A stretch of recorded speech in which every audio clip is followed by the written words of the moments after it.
하기를 원합니다.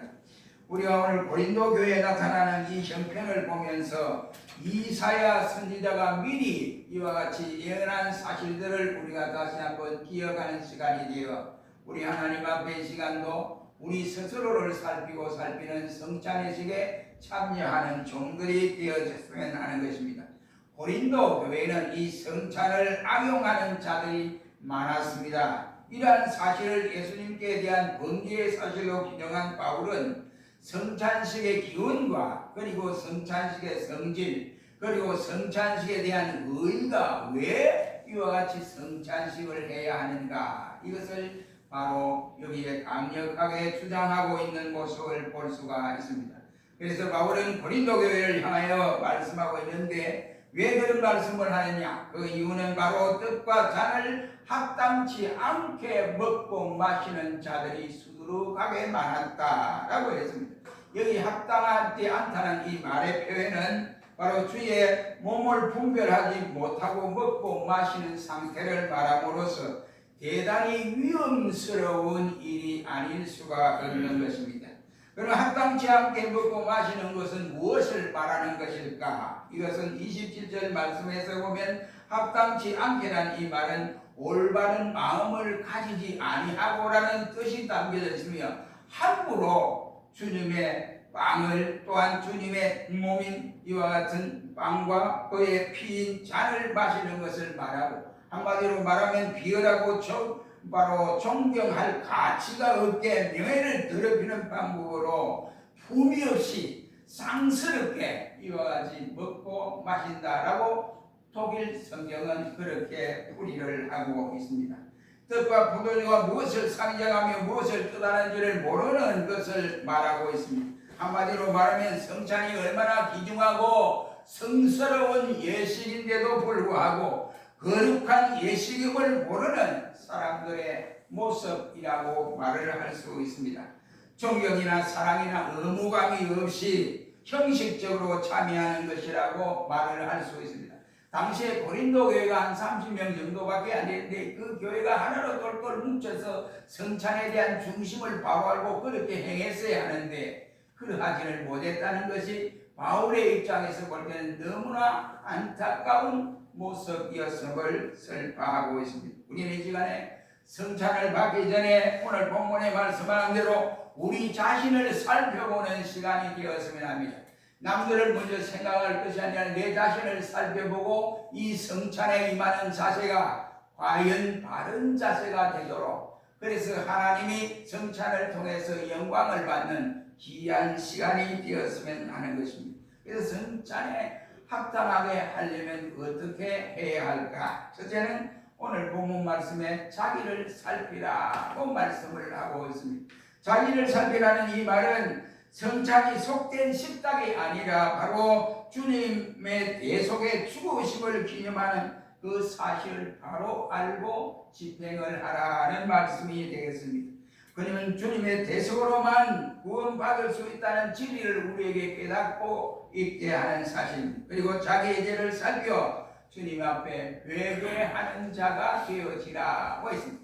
왜 예수님이 그 고통의 십자가, 고난의 십자가를 져셔야 했던가? 물과 피를 다 쏟으시고 다 이루었다고 말씀하시면서 저들 폭도들에게 징벌을 가할 수 있지만 저주스러운 말도 한 말씀도 하지 아니하고 십자가상에서 다 이루었다고 하시면서 아버지여 내 영혼을 아버지 손에 부탁합니다 라고 하면서 운명하셨는데, 바로 십자가에서 4시간 동안 그 뜨거운 햇빛 속에서 이와 같이 고통 가운데서 절규를 하시다가 주님이 운명하시는 때였습니다. 이 왜 이렇게 되었는가? 내 자신의 죄를 대속하기 위해서 그랬습니다.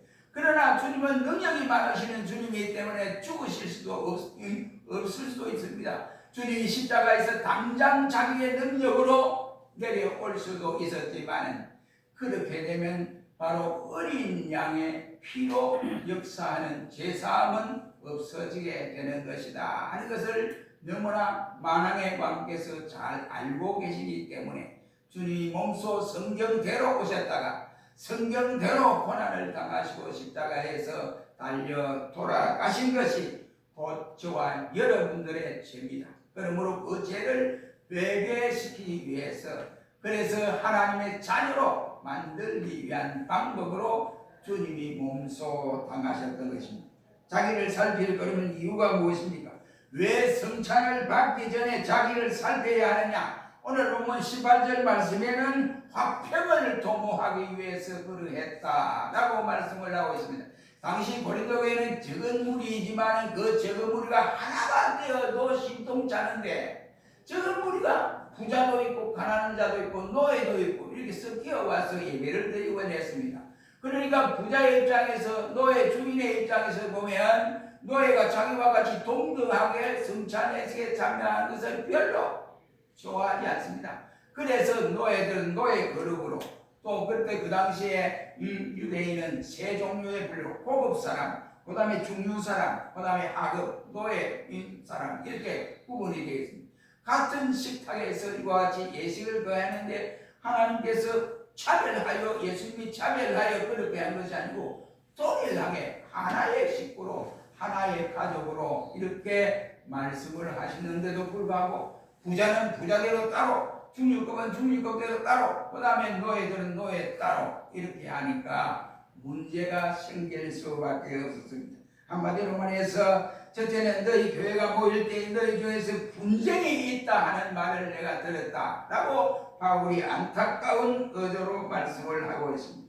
그 첫째 동사인 모일 때라는 말로 사용한 것을 볼 때 모이는 때마다, 이 모인다는 이 말은 현재 바로 동사형이라고 할 수 있습니다. 둘째는 듣고, 내가 들었다, 듣고 있다, 현재인 이 두 단어를 하나로 뭉쳐서 생각을 할 수 있는 이 말씀은 고린도 교회 보면 예찬에 모이는 것이 현재 계속되고 있고 그 일에 이와 같이 분쟁으로 계속되어 간다. 그러니 교회가 화목하고 하나가 되어야 되는데 하나가 되면 더고 분쟁이 일어나니까 교회가 시끄러울 수밖에 없다. 그럼 교회다운 교회를 이루어가지 못하고 있다. 이것을 계속 지적하고 있는 내용의 말씀입니다.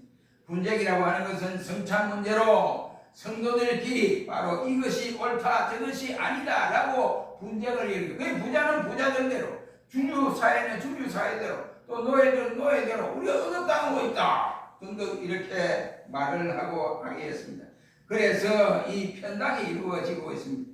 선택의 뜻이 있으나 거기서 당파 싸움처럼 일어난다든지 불합치와 같은 분쟁, 이단 등으로 발전하는 낱말로서 이 말은 원래의 성찬을 합당하게 받으려면 바로 교회 내에 분쟁이 일어나지 말아야 한다. 이것을 말합니다. 왜?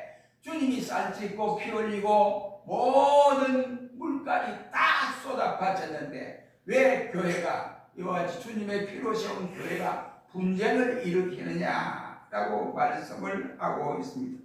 다시 말하면 화평을 도모해야 하고 조화와 일치를 도모해야 할 고린도 교회가 사상 문제로 아니면 직분 문제로, 사소한 문제로 의견이 대립되어 있다고 하는 사실을 지적하면서 오늘 우리에게 이 같은 사실을 깨닫게 하는 내용이라고 할 수 있습니다.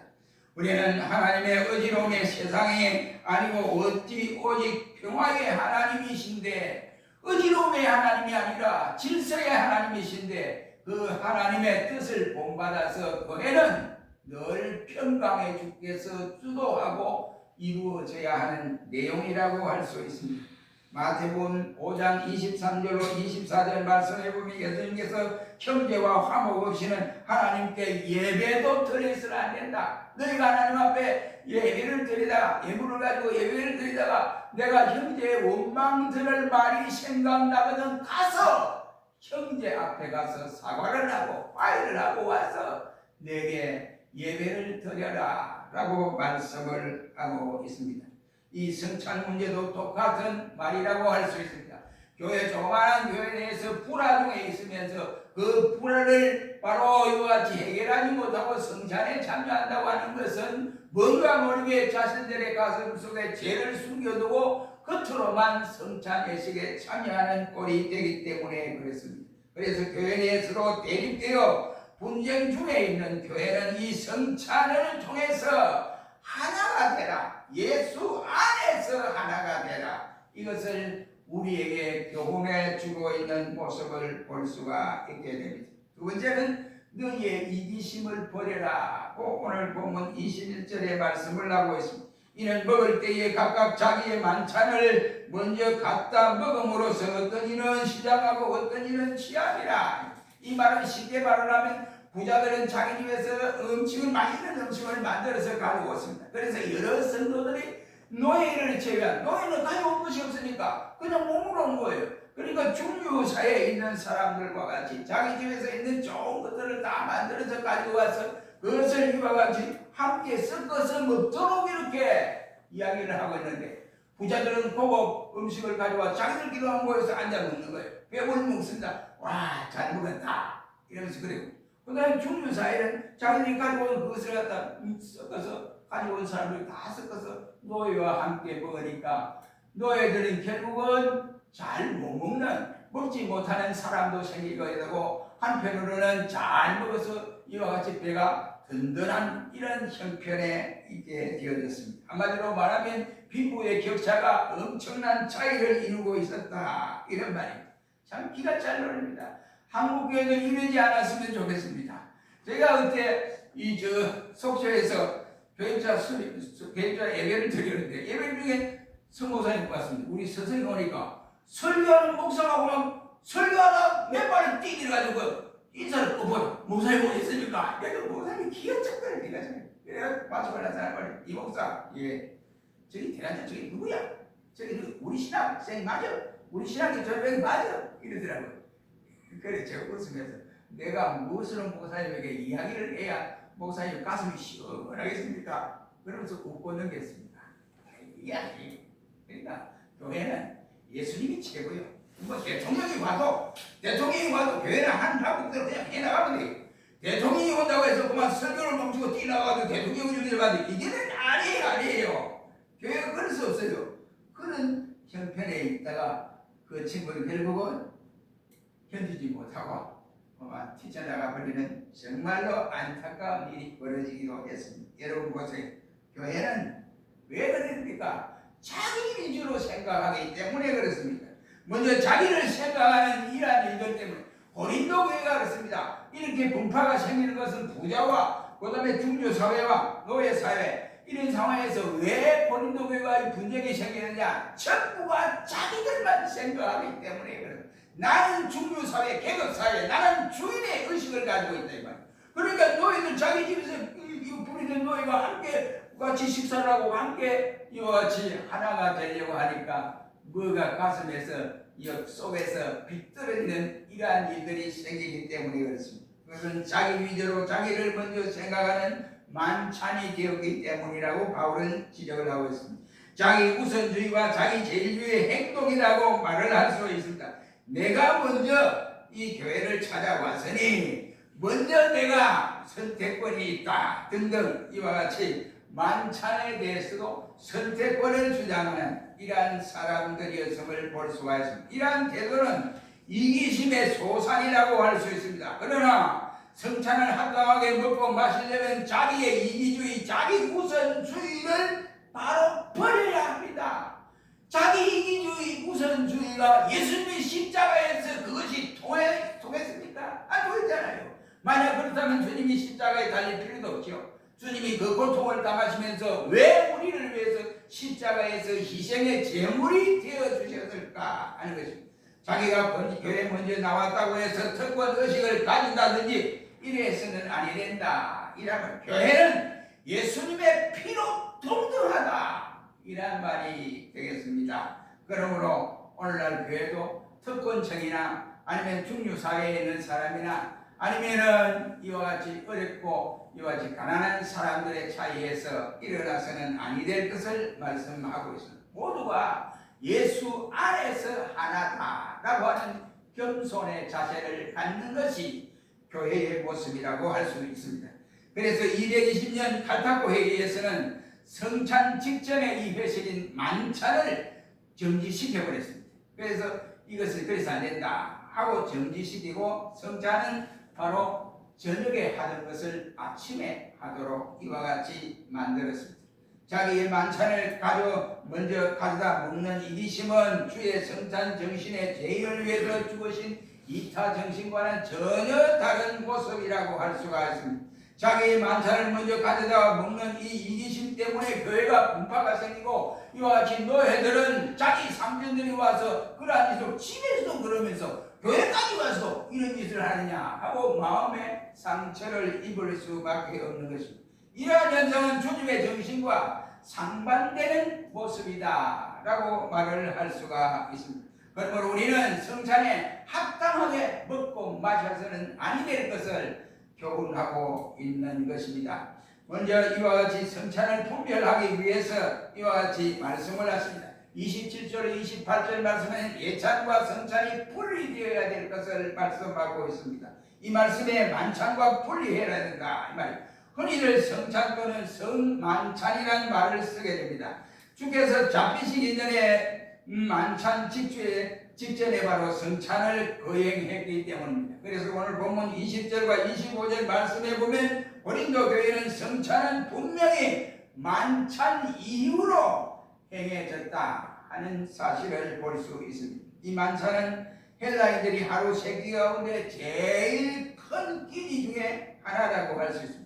그것은 아침 식사는 포도주에 찍어서 그냥 빵을 하나 정도 먹을 정도고, 또 점심은 아무데나 잠깐 무엇이든지 먹은 것으로 끝나는데, 저녁 식사는 이처럼 친구들과 가족과 이와 같이 모든 사람들이 모여서 화해를 이루고 서로가 이야기를 하면서 이와 같이 즐겁고 기쁜 마음으로 먹게 됩니다. 그래서 성찬은 만찬과 다르다 이 말이에요. 정상적이고 일상적인 식사의 연장 순서가 아니라 바로 배고픔을 채우기 위해서 성찬식을 하는 것이 아니라 이런 말입니다. 그러므로 이 시간 우리는 성찬의 의미를 바로 알고 성찬에 임하자 이렇게 또 설교를 하니까, 나는 죄인인데 내가 어떻게 성찬식에 참여하겠습니까 하고 성찬식에 참여 안 하고 넘어가는 분들이 있어요. 사의를 하지 않나, 웬간하면 주님이 나를 모든 죄를 다 용서하여 주셨는데 그 주님을 생각하고 이 만찬에 성찬에 참여해봐 이란 말입니다. 그 다음에 예찬과 성찬이 분리되어야 한다는 말입니다. 예찬이란 에라노스라는 헬라 말로 사용된 것을 보아서 다 음식을 가지고 올 때로 다 각각 가지고 와서 함께 와서 다 섞여. 그러니까 부자는 부자대로 가난한 사람 가난한 대로 중에서 이 다 음식을 가지고 와서 자기가 가져온 것을 다 섞어서 같이 먹도록 이렇게 만든 것이 바로 만찬이라고 할 수 있습니다. 그래서 초대교회는 이것을 아가네라는 말로 표현했어요. 아가라는 말은 우리가 말하는 아가페라는 말에서 나온 말인데, 이 말은 바로 사랑이다. 사랑 안에서 이런 말. 그런데 사랑 안에서 행해져야 할 이 만찬이 그러지 못하고 접권청과 중류청과 노예청이 이렇게 분리되어서 하게 되니까, 노예 입장에서 볼 때는 집에서 이와 같이 종으로 행세를 하고 죽도록 주인의 마음을 편하게 해주기 위해서 희생을 하고 이래 하는데 교회까지 와서도 이래 해야 되느냐 하는 불만이 생길 수밖에 없습니다. 그러므로 신자는 자기가 가져올 수 있는 대로 마음껏 가져와서 함께 섞어서 먹음으로써 교회 일치 운동을 이루는 주님의 정신을 본받아서 화해로 나아가는 모습임을 볼 수가 있게 되는 것입니다. 그러나 고린도 교회는 그 예찬회가 바로 악찬회로 변하고 말았습니다. 교회 안에서 부자와 가난한 사람들이, 빈민과 노예들이 바로 아무것도 가져올 수가 없으니까 저기 무엇으로 주장할 수 없는 상황에 놓여들었습니다. 그들에게는 이 예찬회 일주일에 한 번만 배부르게 끼니를 때우는 이와 같은 생활을 했기 때문에 마구잡이로 막 먹고 배부르도록 먹고 이렇게 생각을 했던 것이 잘못된 것입니다.